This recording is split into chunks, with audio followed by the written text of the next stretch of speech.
রাজধানীর কারওয়ান বাজার, Hatirjheel, link road, বিজয় সরণি, মহাখালী, বনানী সহ বিভিন্ন জায়গায় রাতভর সেনাবাহিনী ও পুলিশের যৌথ তল্লাশি কার্যক্রম চালানো হয়।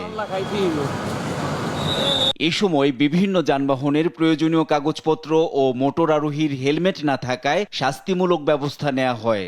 মাদক সহ কয়েকজনকে আটক করা হয়। তো বন্ধুর হেলমেট ছিল না, তারাবি নামাজ পড়ে ওনাকে বাসায় রেখে আমি বাসা যাব।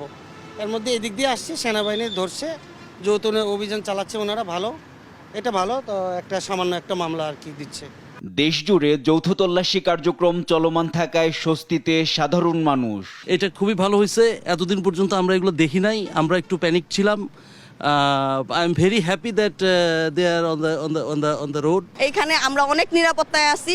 আবার আমার মা বোন যারা আছে, দেশের জনগণ অনেক সেফটি ফিল করে এখন। এই দেশের সার্বিক পরিস্থিতি অনুযায়ী এই অভিযান খুবই ভালো, এবং চুরি ডাকাতি যে হারে হচ্ছে তার থেকে অনেকটা কমে গেছে, বা মানুষের মনে যে একটা আতঙ্ক ওইটাও কমে গেছে।